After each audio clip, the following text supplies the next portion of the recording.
Puji Tuhan, selamat pagi jemaat yang dikasihi Tuhan. Hari ini mari kita mengawali setiap perjalanan kehidupan kita, aktivitas kita dengan firman Tuhan.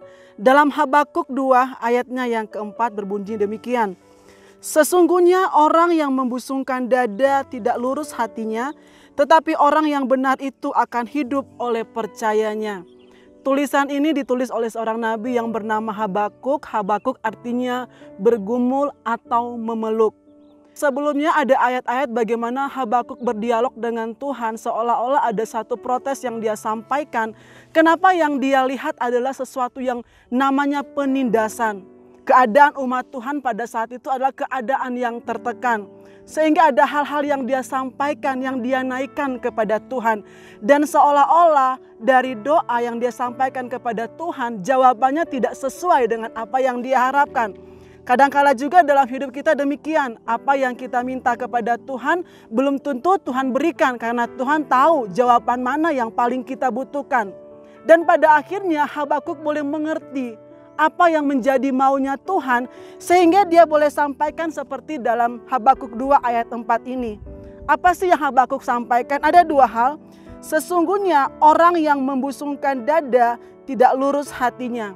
Membusungkan dada bukan berarti secara hurufiah atau secara fisik kita busungkan dada kita sehingga dada kita menjadi lebar atau dada kita menjadi besar ketika dibusungkan, tidak. Tetapi di sini bagaimana Habakuk menyatakan bahwa orang yang membusungkan dada artinya orang yang memiliki kesombongan. Dan kesombongan ini Habakuk tunjukkan kepada Babilonia pada saat itu yang menindas umat Tuhan. Bahwa ketika orang membusungkan dada atau orang yang sombong adalah ketika orang yang menggunakan kekuatannya sendiri untuk dia menghadapi hidupnya. Menggunakan kemampuannya, menggunakan keahliannya tanpa dia sadari dan dia melupakan bahwa segala sesuatu yang dia miliki itu berasal daripada Allah.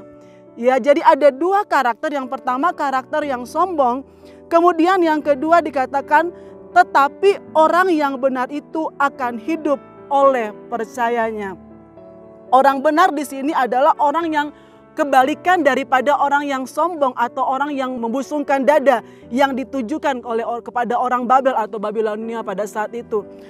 Orang benar adalah orang yang meletakkan kekuatannya, meletakkan pemikirannya, meletakkan dasar hidupnya, meletakkan apapun pilihan dan keputusan yang dia ambil berdasarkan percayanya. Atau terjemahan lain mengatakan berdasarkan imannya.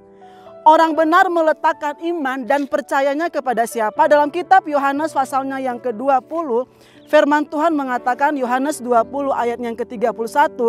Tetapi semua yang tercantum di sini telah dicatat supaya kamu percaya bahwa Yesuslah Mesias, Anak Allah, dan supaya kamu oleh imanmu memperoleh hidup dalam namanya.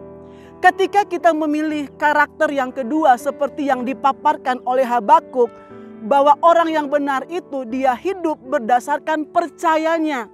Percayanya kepada siapa? Apa kepada kekuatan manusia-manusia yang kita anggap kuat di dunia ini? Tidak. Tetapi orang yang percaya, yaitu di firman Tuhan mengatakan, Yohanes mengatakan, supaya kamu percaya bahwa Yesuslah Mesias, Anak Allah, dan supaya kamu oleh imanmu memperoleh hidup. Jadi ketika kita mau memilih seperti hal yang kedua yang disampaikan oleh Habakuk, maka iman itu akan membawa kita kepada hidup. Bukan hanya hidup saat kita berada di muka bumi ini di mana Allah memelihara saya dan saudara. Allah memberkati, menguatkan, memberikan kesehatan, tetapi sampai kepada kekekalan. Ketika kita memilih kepercayaan kepada Tuhan itu menunjukkan bahwa kita mau belajar merendahkan hati kita. Untuk kita berkata bahwa pengetahuan yang kita punya, kemampuan untuk kita memahami rencana Allah, semua adalah karena kemurahan Tuhan. Ya. Logos, firman yang ada di dalam hidup kita. Yohanes menyampaikan budaya Yunani tersebut bisa menangkap ketika menyampaikan logos, firman kepada manusia atau kepada orang percaya pada saat itu. Dan itu juga yang menjadi pemahaman kita. Ketika firman disampaikan pada pagi hari ini, kita membangun karakter di mana kita beriman kepada Yesus sebagai Mesias yang memberikan kita hidup yang kekal. Percaya dan yakini bahwa kesombongan tidak akan selama-lamanya membawa kepada kehidupan yang menyenangkan. Satu saat kesombongan akan menghancurkan orang-orang yang hidup di dalamnya. Tetapi memiliki hati yang rendah, beriman, percaya kepada Tuhan, mengakui kekuatan di dalam nama Tuhan Yesus Kristus. Sebab Dia adalah Mesias, Juru Selamat yang memberikan hidup bagi saya dan saudara saat ada di bumi sampai pada kehidupan yang kekal. Bersyukur sebab firman Tuhan ada dalam hidup saya dan saudara. Puji Tuhan, mari kita berdoa. Kami bersyukur Tuhan, kami ingin supaya hidup kami memiliki satu pemahaman untuk kami meletakkan dasar kekuatan kami kepada iman percaya kepada Tuhan. Ampuni kami Tuhan, kalau dalam hidup kami mungkin ada kesombongan yang terselip. Tetapi pada pagi hari ini kami umat-Mu, kami berkata tuntun kami dalam iman percaya kami kepada Tuhan Yesus Kristus. Dan kami yakin kami dikuatkan, kami disembuhkan, kami mengalami jalan keluar. Dan kami percaya gereja lokal kami GPDI Temanggung, kami juga diberkati oleh Allah. Hamba-Mu, Bapak Gembala, Ibu Gembala, aktivis, setiap kami mengalami pengalaman iman bersama dengan Tuhan. Terima kasih buat semangat yang daripada Engkau, gairah Tuhan ada dalam hidup kami. Kami mengucap syukur dalam nama Yesus. Haleluya. Amin.